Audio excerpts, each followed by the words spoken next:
Natigilan ng ilang sandali doon si Mr. Bentacourt upang mag-isip. Muli pa siyang nagpatuloy sa parot parito na para bang kapag ginawa niyang bagay na yon, ay maiibsan ang problemang kanyang iniisip sa bunsong anak. Tayo ngang pamilya niya hindi siya nakita, siya pa kaya? Mali ang pareho at sa tingin ko kailangan nilang mag-usap tungkol sa bata. Kahit para na lang sa bata at hindi sa kanila. Pwede nilang gawin ang bagay na yon, hindi ba?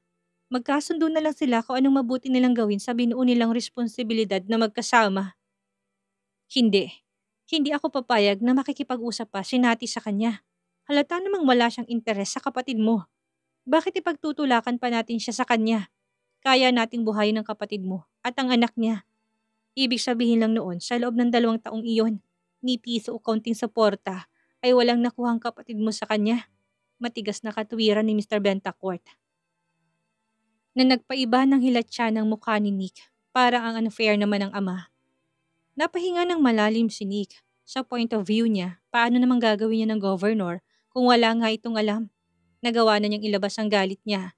Hindi niya ito kakampihan pero mali talagang kapatid niya. Hindi niya sinabi ang tungkol sa bata. Pinili niyang ilihim yun. Malaki ang ambag niya kung bakit nagkaganito sila, kaya naman hindi lang dapat ang tiyuhin ng kanyang asawa ang maging accountable doon kung hindi pati na rin si Nati.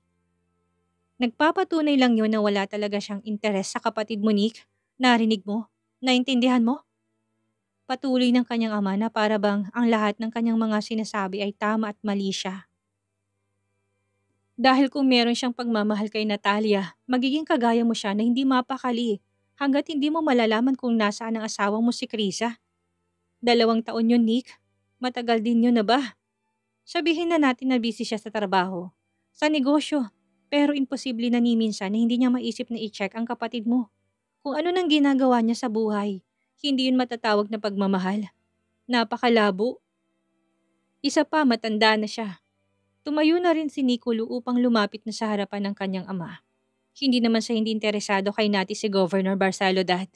Kung hindi niya talaga sinasadyang mahalin siya, imposibleng mapanatili ng isang maingat na tulad niyang gobernador ang ganong relasyon kay Nati sa loob ng ilang buwan o taon. Hindi natin talaga alam, Dad, sa kanila kung sinong tama't mali o ang nagsasabi ng totoo. Mukhang sinabi yata ni Nati na pupunta siya ng ibang bansa noong naghiwalay sila. Kaya ayon, biglang matured na grown-up man, hindi na siya nanggulo. Lapag ni Nick ng dahilan ni Gaston nang maintindihan ito ng kanilang ama. Hindi sa kinakampihan ni Nick ang tiyuhin ng asawa, pero ganun ang pagkakaintindi niya at pagkakaunawa niya sa mga nangyari. Pinag-isipan niyang mabuti yon. Marahil dala ng pagiging busy ni Gaston kung kaya hindi niya na-monitor ang kanyang kapatid. Malaki rin ang responsibility nito na kinakaharap araw-araw. Magkaiba silang dalawa na parehong nagmahal lang naman. Kung siya ay kayang isakripisyo ang lahat para sa asawa, sa tingin niya ay kabaliktaran naman ang sitwasyon ng governor. Yung mindset niya ay hindi kagaya ng mindset ng isang Nick Bentacourt. Yun ang nais niyang maintindihan ng kanyang ama na hindi lahat ng sisi ay sa tiyuhin ng asawa niya. Sa tingin ko, si Governor Barcelong nakaramdam ng hindi angkop ang kanilang relasyon. Kaya tinigil nila yun o baka si Nati ang humiling noon. Kung sino man sa kanilang nag-initiate noon, hindi na natin yung saklaw, Dad. Kilala mo rin naman si Nati na medyo may pagkaisip bata pero nakita mo naman siya ngayon, matured na siya. Sa tingin ko, mabuting nangyari din yun sa kanya. I mean, nang dahil sa pangyayari, ay natuto siya ng ibang bagay. Natuto siyang pahalagahan ng mga munting bagay na natitake for granted niya noon. Mahirap at nakakaawa kung iisipin. Pero ngayon ko lang naisip ni isang malaking lesson learned yun sa kanya. Dati kapag nag-aaway sila ni Albert, anong naiisip niya? She wants to take her own life. Ngayon hindi niya yun naiisip dahil may isang breakstone. Sinasabi mo bang kasalanan pa ng kapatid mo ang lahat na nangyari, Nick? Ano pa man ang dahilan ng lalaking yan?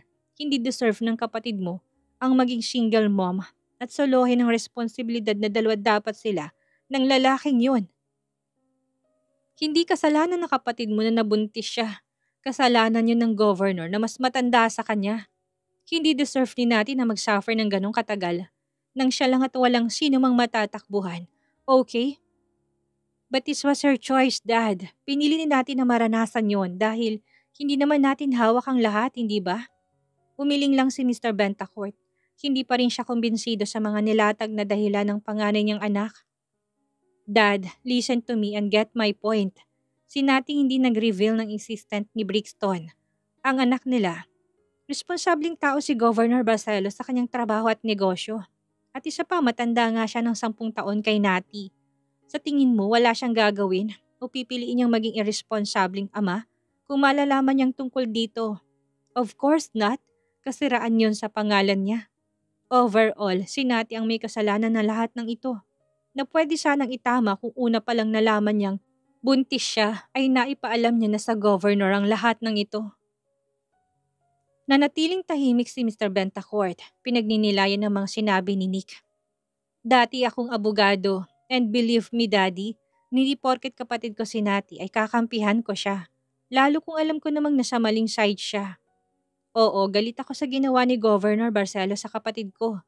Pero ang totoo ay kasalanan din ni Nati ang lahat ng ito. Kung hindi siya nagtago, hindi sila hantong sa sitwasyong ganito. Am I right, Dad? Pareho silang may pagkakamali at pagkukulang kung kaya naman may ganitong problemang dalawa. Kailangan nating maging patas. Hindi pwedeng ang side lang ni Nati ang pakikinggan dahil sa kamag-anak natin. Matapos na marinig yon ay biglang nanahimik pa si Mr. Bentacourt. May punto nga doon si Nick. Afford ng kanilang pamilya na buhayin ng anak ni Nati at hindi nila kailangan ang kooperasyon ng mga Barcelo. Ngunit kung gagawin nilang bagay na yon, sigurado silang mas magiging matindi ang ihahatid na gulo sa dalawang pamilya. Oras na malaman ng kabilang panig na may anak at kinonsinti o itinago nilang katotohanan sa kanilang pamilya. Walang dahilan upang ilihim natin ang bagay na ito sa pamilya nila. Isa pa, alam ni Doña Josefina ang pagkakaroon ni Nati at ng bunso anak niya ng relasyon. Sabi niya sa akin ay personal siyang pupunta dito para makausap kayo at makahingi na rin ng tawad kay Nati, Dad. Huwag na sana nating pigilan pa't palalain ang sitwasyon. Matanda na rin naman si Nati. Kung ayaw nilang magkabalikan, di para na lang sa batang pag-uusapan.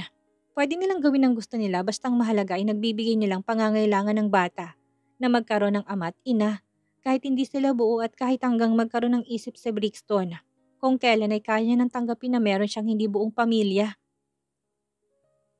Bumalik na sa salang mag-ama matapos ng ilang minutong lamunin sila ng katahimikan. Wala nang sino man sa kanilang nais na magdagdag pa ng topic ng kanilang usapan. Iba na ang ekspresyon ng mukha ni Mr. Bentacourt kumpara kanina. Maaliwalas na yon na tila ba natanggap na niya ang kapalaran ng bunsong anak. Naliwanagan na rin siya sa ibig iparating ng panganay niyang anak. Naisip niya na may punto nga ito. Kailangan nilang hanapan ng solusyon ng problema at yun ay ang harapin ng panig ng pamilya Barcelo. Hindi ang lumikha ng panibagong suliranin at gulo na magpapalala ng kanilang sitwasyon. Sinubukan niyang lumapit kay Brixton na ayaw namang lumapit dahil sa trauma nito kanina. Ayan, Gilier. Ayaw na sumama sa'yo.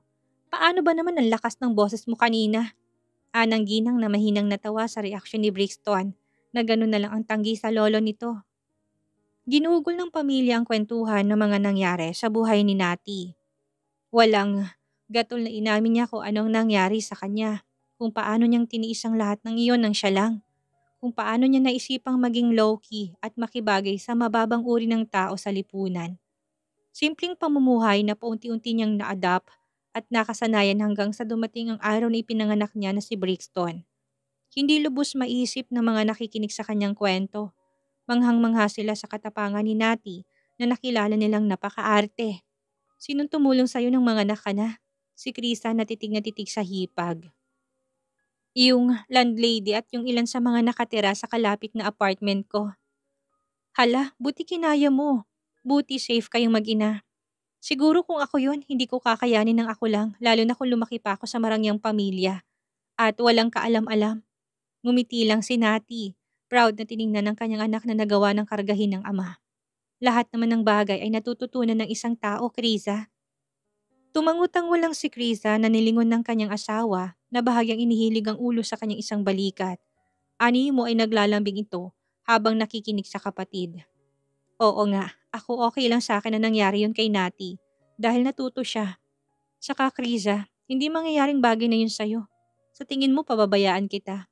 Ikakamatay ko siguro kung sa akin mo yung ginawa ang ginawang desisyon ni Nati. Tumawa si Nati na sa kauna-unahang pagkakataon ay nagawa niyang pagkaraan ng 2 years.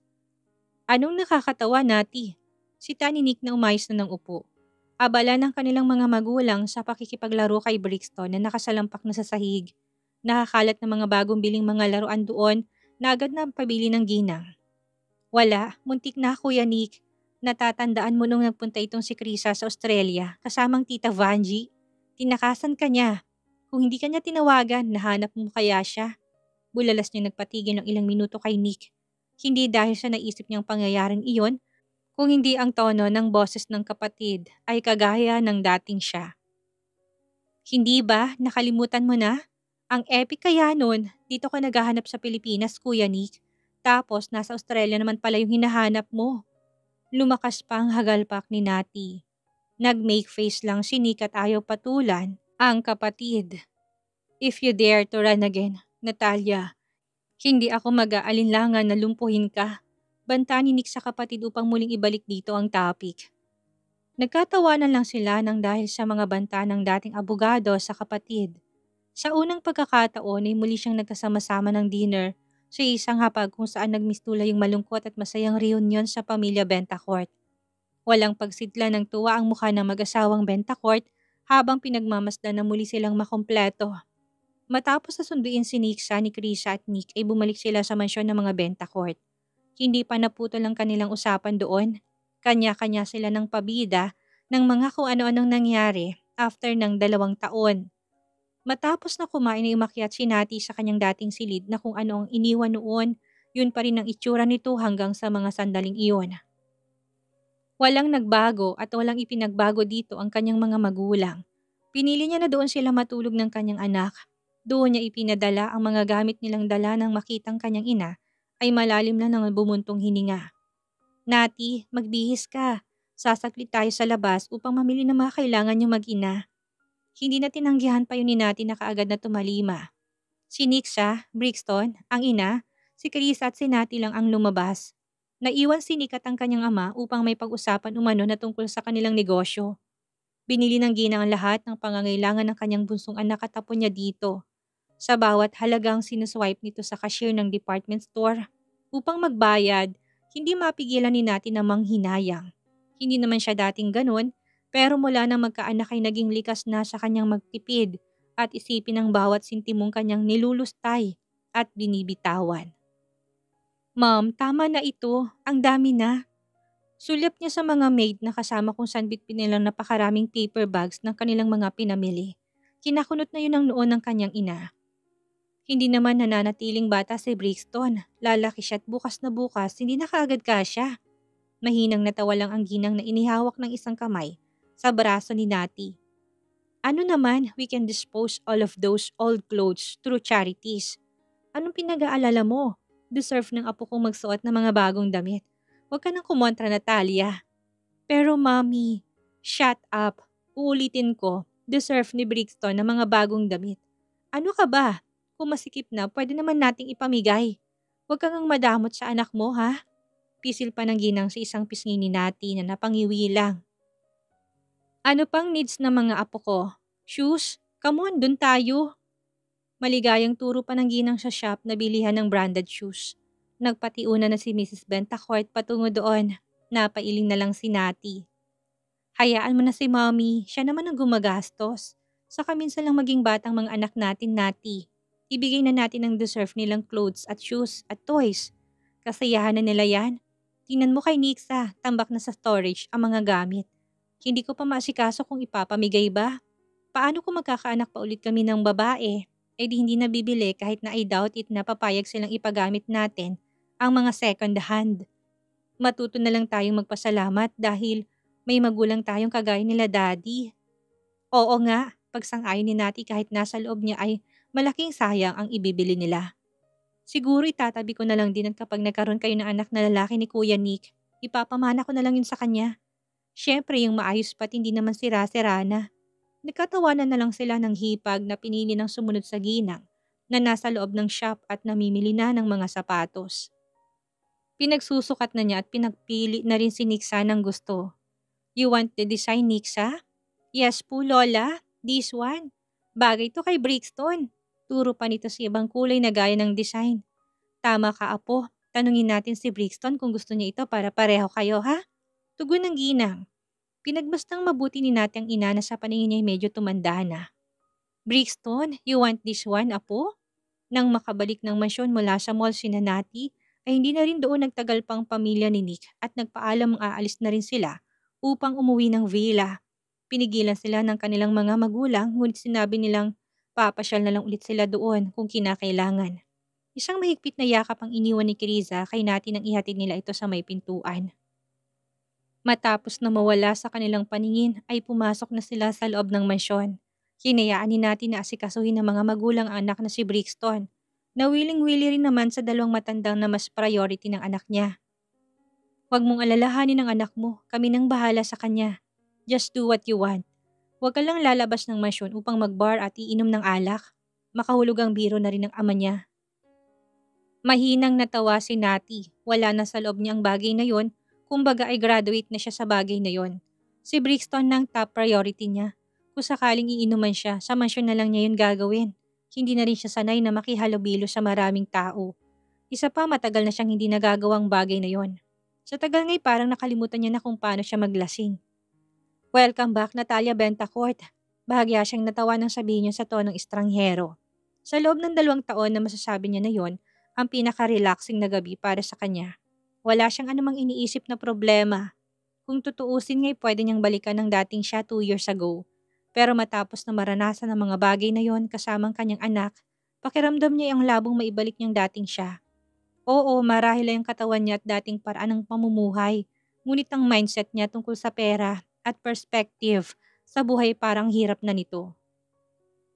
Nasa terasa siya ng kanyang silid, tinatanaw ang mga neon street lights na nasa malayong abalang syudad.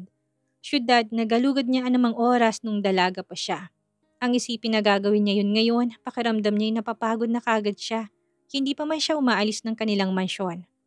Well, it's still good to be back. Napabaling na sa loob ng kanyang silid si Nati nang marinig niyang maingay na nagring ang kanyang cellphone. Malalaki ang mga hakbang na lumapit siya doon. Iniisip na bakang hipag niyang tumatawag at nakarating na sila sa kanilang villa na matatagpuan sa Batangas. Gusto lang ipaalam ito. Napakulot na ang kanyang noo at ilang segundong napatitig sa screen ng kanyang cellphone nang makita ang unknown number na yon. Hindi pamilyar sa kanyang dulo. Ganun pa man ay sinagot niya ito. Hello? Walang naging tugon ng nasa kabilang linya na napasinghap na nang marinig ang pamilyar na tinig.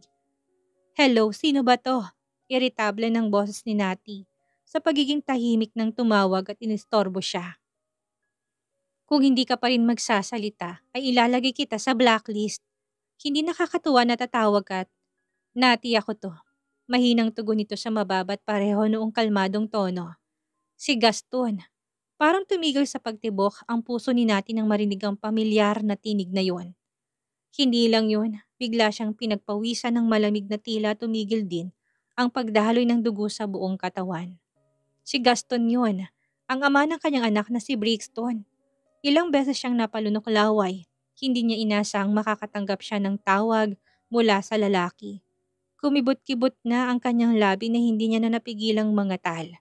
Hindi niya alam kung dahil sa kaba niya yon o takot na malaman itong tungkol sa kanilang anak. Ang daming gustong sabihin ni Nati pero hindi niya magawang isatinig yon. Ang marinig ang boses nito ay para bang nagpaumid na sa kanyang dila noon. Nagkita kami ng kapatid mo. Umakyat siya ng Baguio para ipaalam lang sa akin yun. Ang sabi niya naglayas ka ng 2 taon. Hindi ka umuwi sa inyo. Saan ka na malagi ng 2 years? Hindi bang sabi mo sa akin noon ay aalis ka ng bansa at susubukan mong doong magsimula? Upon checking the immigration 2 years ago, hindi ka umalis ng bansa. Saan ka pumunta? Ayos ka lang ba, Natalia? Bumigat ng pakiramdam ni Nati, 2 taon pero sa paraan ng pakikipag-usap nito sa kanya, parang kahapon lang noong huli silang nakita. Hindi nagbagong timbre ng boses nito na minahal niya. Malumanay, mababa, malambing. Parang inihihele lang siya habang nakakulong sa mga bisig. Ilang beses niyang ibinuka ang kanyang bibig upang magsalita, ngunit hindi niya magawa dahil pakiramdam niya, oras na sumagot siya ay bubuhos ang kanyang mga luha. Hindi niya alam kung bakit. Saan mo nakuha ang number ko? Hindi na mahalaga kung saan. Gusto ko lang malaman kung bakit hindi ka. I am fine now, Governor Barcelo. Hindi mo na kailangan mag-alala. Okay, ayos lang ako. Napakurap-kurap na si Nati upang pigilang mahulog ang kanyang mga luha. Aminin niya man o hindi, minsan.